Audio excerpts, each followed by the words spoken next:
My name is Ray Calloway. I am 68 years old, and at my own son's backyard barbecue, a party I set up and paid for myself, I bumped him with a tray of drinks, and he turned around and struck me across the face in front of 30 people. His wife crossed the yard and told me quietly, "You startled him. Apologize or leave our home." So I left. I walked out through a gate I'd built with my own hands, got in my truck, and made one phone call. By the time they drove home that evening, 3 strangers were already waiting at their front door. Before I tell you what happened next, please hit like and subscribe. Drop your city and local time below. I love knowing where you're listening from.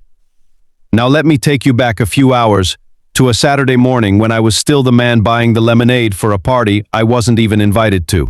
I built things with my hands my whole life. Concrete foundations, wooden frames, rooftops that could hold 40 years of California rain, 31 years running a small contracting company out of Pasadena. I learned early that the most important part of any structure was never what people could see. It was what sat underneath. That Saturday, warm and blue-skied, my son Colin and his wife Diane had set up their backyard on Morango Avenue for a family gathering. Folding tables, string lights, a grill going full heat. Diane had texted me 3 days earlier. "Dad, we're a little short this month. Could you grab decorations and the drinks?" I drove to the party supply store the next morning. Streamers, tablecloths, 4 cases of lemonade, 2 bags of ice. He arrived before anyone else, set up the tables myself, and noticed an invitation sitting face up near the cooler. Cream cardstock, Diane's handwriting font, a Calloway family gathering hosted by Colin and Diane Calloway. My name wasn't on it. I folded the card once, put it in my breast pocket, and went back to arranging cups. By 2 o'clock, the yard was full of cousins I hadn't seen since Christmas. My neighbor Pete Garza leaned over the fence and offered to help. I told him I had it. I always told everyone I had it. I was carrying a second tray of drinks when I rounded the porch and caught Colin's arm by accident. He spun around, his eyes gone dark and flat, and struck me across the face in front of everyone. The sound was sharp, like a board snapping. The yard went silent, not the quiet of music stopping, but the quiet of 30 people holding their breath at once. Diane crossed the patio, put her hand on Colin's arm, and told me gently, like she was doing me a favor, that I owed my son an apology. "You startled him," she said. "You know how he gets when he's stressed." That's the word they use, I remember thinking, for everything that used to be respect. Stressed, I looked around that yard. Aunt Sarah looking at the grass, my nephew studying his cup label, cousins drifting toward the fence. Only my younger son Nathan met my eyes, phone in hand, and gave me the smallest nod I'd ever seen from another person. I thought about a year earlier, Colin telling me to move my truck out of my own old parking spot. Loud enough for the neighbors to hear. Giving ground to a man like Colin never bought peace. It bought him confidence. I was 68. I'd buried my wife 8 months earlier. I was done moving. "No," I said, quiet and flat. Diane's eyes hardened. "Then I need you to go." I picked up the fallen cups, set them on the table, and walked out through the side gate I'd installed myself in 2003. Sitting in my truck outside, my phone buzzed Gerald Vance, my late wife Margaret's attorney of 11 years. I didn't answer right away. I drove instead, letting the ordinary streets of Pasadena settle something in my chest. I remembered a Tuesday evening 2 months before Margaret died, sitting up in her hospital bed, telling me flatly that Colin had taken $4,000 from her savings account and never paid it back. "I'm not telling you because I want you to confront him," she'd said. "I'm telling you because I need you to understand why I've been making certain arrangements." She'd been talking to Gerald for months, making sure things were handled correctly before she couldn't handle them anymore. She'd made me promise something that evening, when the time came, not to let guilt make my decisions for me. Not guilt about Colin, not guilt about the family. Just to ask myself what she would have wanted. I picked up Gerald's call from my driveway. "Did something happen today at the family gathering?" He asked. I told him. My son had struck me across the face in front of 30 people. There was a pause, and when he spoke again, something in his voice had shifted. Mr. Calloway, I need you to understand the significance of what you've just told me. Gerald explained it plainly over the phone that evening. Margaret had restructured her estate in her final months, placing the house on Morango Avenue and the bulk of her savings into a trust with specific conditions attached.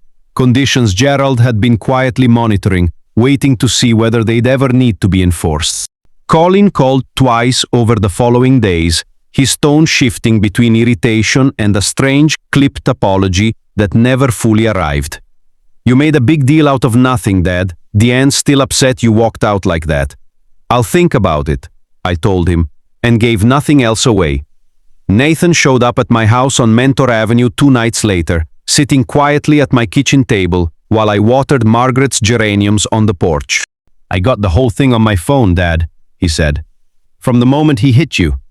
He hadn't asked me what to do with it. He was just letting me know it existed that night, alone with the porch. Light on, I thought about Margaret's steady eyes, her voice telling me not to let guilt decide for me. I wish this were different. I wish Colin had grown into the kind of man his mother raised him to be, instead of one who measured his father's worth by how much ground he could take. I wish 30 people in that yard had said something. But wishes don't enforce a trust. Gerald does. He sat on that porch a long while, not crying from weakness, from finally seeing clearly exactly what Margaret had already understood months before I did. It was 11:50 p.m., the night before the trust's enforcement clause would be filed. My house on Mentor Avenue was quiet, just the hum of the refrigerator and Margaret's geraniums outside the window. I sat at my kitchen table with one lamp on, a call open to Gerald. We went through it one final time. The trust's morality clause, drafted at Margaret's specific instruction, triggered by any act of violence against the beneficiary, myself included. The house on Morango Avenue, still technically held in trust, would revert immediately to me upon formal notice, along with the remaining estate funds. You're doing exactly what she asked, Ray, Gerald said. Nothing more. I signed the authorization at 12:03 a.m. 12:03 a.m. I am 68 years old, and by tomorrow evening, my son is going to learn that the house he's been living in was never fully his to strike me inside of. Across town, Colin was almost certainly still awake, replaying the afternoon in whatever version let him sleep easiest. He'd learned the real version within 24 hours. Gerald filed the enforcement notice the next morning. By the time Colin and Diane drove home from a dinner that evening, 3 people were waiting at their front door. Gerald himself, a locksmith, and a process server with formal notice that the property reverted to the original trust beneficiary, effective immediately. Diane called me within the hour, her voice climbing fast. Dad, what is this? You can't just take the house. I told her calmly that I hadn't taken anything. Margaret had already decided, months before either of us knew we'd need it. Colin got on the phone next, quieter than I expected. Dad, I didn't mean... I let him finish that sentence in his own silence because he didn't have an ending for it. Nathan has the video, I said. Everyone in that yard saw what happened. I'm not asking you to leave the way you asked me to. I'm telling you the house was never yours to make that choice in. They moved out within the month. Margaret used to say a long drive was cheaper than a therapist, and worked about as well. I always thought she meant it as a joke. She meant that sometimes the only way through a thing is to keep moving until you can see it clearly. Colin and Diane rent an apartment across town now. We speak occasionally, carefully, at a distance we haven't tried to close. Nathan comes by most weekends, and we've started rebuilding the fence along the side yard together. The same kind of work that always made sense to me. Gerald still checks in every few months, mostly just to see how I'm doing. As for me, I still live on Mentor Avenue, and Margaret's geraniums came back again this spring, red and stubborn, exactly as hard to kill as she said they'd be if you've ever had to walk out through a gate you built yourself. I want to hear your story. Tell me in the comments, and if this story moved you, subscribe to Dad's Revenge Tales. There are more to come.